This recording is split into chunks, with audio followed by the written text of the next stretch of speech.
اعوذ باللہ من الشیطان الرجیم، بسم اللہ الرحمن الرحیم۔ السلام علیکم ورحمۃ اللہ وبرکاتہ۔ ہمارے ہاں ایک گھنونا جو گناہ ہے وہ بڑا ہی عام ہے۔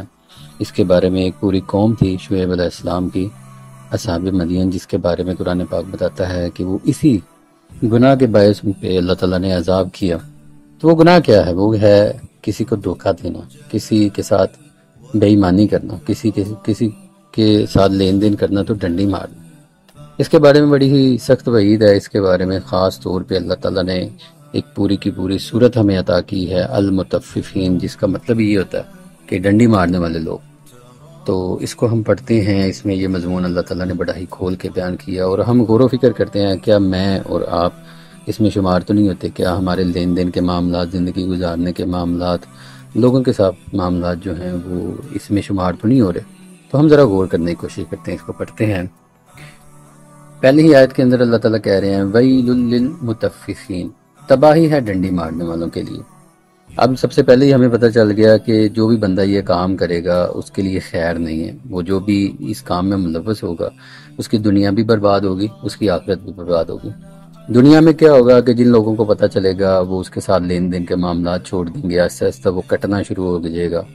سوسائٹی میں اس کی کوئی وقار نہیں رہے گا، عزت نہیں رہے گی، تو اس کے ساتھ انسانوں کا رویہ بھی بڑا مختلف ہو جائے گا۔ کوئی بھی بندہ یہ نہیں چاہتا کہ ایسے بندے کے ساتھ لین دین کرے جو ڈنڈی مارتا ہو۔ تو اب یہ لوگوں کا رویہ کیا ہوتا ہے؟ کیونکہ یہ خود ڈنڈی مار رہتے ہیں تو اس لیے ان کو لگتا ہے کہ دوسرے بھی مار رہے ہوں گے، تو وہ رویہ آگے اللہ تعالیٰ نے بیان کیا۔ الذین اذا اکتالوا علی الناس یستوفون، یہ جو لوگ اسے لیتے ہیں تو پورا لیتے ہیں، یعنی خود ان کا رویہ یہ ہوتا ہے کہ جب لوگوں سے لین دین کا معاملہ کرتے ہیں تو پورا حساب کتاب کرتے ہیں، اور اس کے اندر میک شور کرتے ہیں کہ ان کے ساتھ کوئی بھی بے ایمانی نہ کرے، کوئی بھی ڈنڈی نہ مارے، کیونکہ خود ان کی ذات اس کے قائل ہوتی ہے اور خود وہ یہ چیز کر رہے ہوتے ہیں، تو وہ دوسرے کو بھی اسی فریم آف ریفرنس میں فٹ کرتے ہیں اور یہی سمجھتے ہیں کہ اگلا بھی ان کے ساتھ یہی کرے گا، اس لیے وہ بڑا ہی میک شور کرتے ہیں کہ یار یہ معاملہ نہ ہو، تو لہٰذا وہ اس چیز میں بڑا ہی آگے بڑھ کے حساب کتاب کرتے ہیں اور کہتے ہیں کہ یار ہم تو پورے کا پورا لیں گے، اس میں کمی نہیں لیں گے۔ وَإِذَا قَالُوهُمْ أَوْ وَزَنُوهُمْ يُخْسِرُونَ، اور جب ان کے لیے ناپتے تولتے ہیں تو اس میں ڈنڈی مارتے ہیں۔ تو اب یہ کیونکہ خود ان کا رویہ یہ ہے کہ جب وہ کسی سے لیتے ہیں تو پورا پورا لیتے ہیں، پورا حساب کتاب میں پڑ جاتے ہیں، لیکن جب کسی کو دیتے ہیں تو اس میں ڈنڈی مارتے ہیں، کیونکہ اگلے بندے کو تو نہیں پتا کہ یار یہ بندہ کر رہا ہے کہ نہیں، کیونکہ ان کی فطرت میں وہ چیز چلی جاتی ہے، تو یہ ڈنڈی مارنے شروع کر دیتے ہیں۔ اور اس رویے کی وجہ بھی بتائی ہے اللہ تعالیٰ نے آگے، الا یظن اولئک انہم مبعوثون، اور یہ لوگ کیا کرتے ہیں، کیا یہ سمجھتے نہیں کہ ایک دن ضرور اٹھائے جائیں گے؟ یہ سوالیہ نشان میں اللہ تعالیٰ نے کہا ہے کہ لیوم عظیم، ایک بڑے دن کی حاضری کے لیے۔ تو سوالیہ نشان کا مطلب یہ ہے کہ ضرور بضرور ان کا یہی رویہ ہے، اور یہ سمجھتے ہیں کہ یار ہمیں نہیں اٹھائے جائیں گے، اگر اٹھائے بھی گئے تو ہمارے ساتھ بڑا نرمی والا معاملہ ہوگا، ہم کوئی نیک کام بھی تو کرتے ہیں نا، پچھلے سال ہم نے حج بھی کیا تھا، اور ویسے بھی 6 مہینے بعد میرا ایک عمرے کا وزٹ پلان ہے، اور میں اور بھی جو ہمارے ایونٹ آتے ہیں 12 ربیع الاول محرم کے، اس پہ کچھ نہ کچھ بانٹ دیتا ہوں، اور کسی کو آتے جاتے بھی میں 10-20 روپے دے دیتا ہوں۔ تو یہ نیکیاں انہوں نے بڑی اپنی چیدہ چیدہ لسٹ آن کی ہوتی ہیں، اور وہ یہ سمجھ رہے ہوتے ہیں کہ یار ہم بھی بڑا حاجی نمازی ہیں، ہم بھی مومن بندے ہیں، نیک کام تو ہم کر رہے ہیں، تو ہمارے ساتھ یہ رویہ ہی نہیں ہونا، یہ جو ہم ڈنڈی مار رہے ہیں یہ تو بس ایسے ہی، بس دنیا داری ہے، اس کے بغیر تو کاروبار نہیں چلتا۔ تو یہ سوچ انہوں نے پالی ہوتی ہے۔ تو اس کے عوض اللہ تعالیٰ کہتے ہیں کہ انہوں نے یہ گمان کر لیا کہ وہ ایک دن اٹھائے نہیں جائیں گے، تو اٹھائے جائیں گے یا ان کا حساب آسان ہوگا، یہ انہوں نے مائنڈ سیٹ بنا دیا ہو۔ تو اللہ تعالیٰ ان کو یاد کروائے جا رہے ہیں کہ بھائی ایسا نہیں ہوگا، تم ضرور اٹھائے جاؤ گے ایک بڑے دن کی حاضری کے لیے۔ یوم یقوم الناس لرب العالمین، اس دن جب لوگ جہانوں کے پروردگار کے حضور میں پیشی کے لیے اٹھیں گے۔ تو اللہ تعالیٰ دوبارہ یاد کرا رہے ہیں کہ بھئی ایسا نہیں ہوگا کہ یہ جو تم نے گمان بنا لیا ہے، بلکہ ایک دن ضرور تم رب العالمین جو تمام جہانوں کا رب ہے اس کے سامنے پیش کیے جاؤ گے، اور پھر تم سے یہ حساب کتاب لیا جائے گا، اور یہ رویہ تمہارا تم سے پوچھا جائے گا کہ کیوں تم اس طرح کرتے تھے، کہ یہ ڈنڈیاں کیوں مارتے تھے، لوگوں کے ساتھ لین دین میں غبن کیوں کرتے تھے۔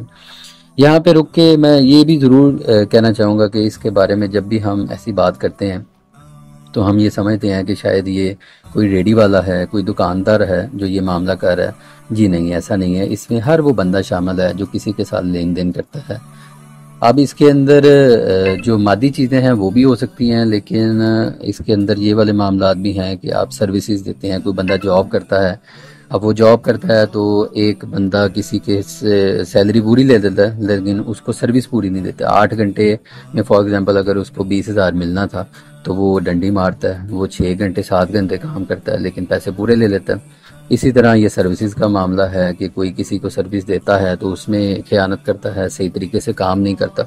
اور ناپ تولنا اور لینا دینا وہ تو بدرجہ اولا ہے، وہ تو ہمیں نظر آ جاتا ہے، لیکن یہ والی چیزیں ہم شاید غور نہیں کرتے.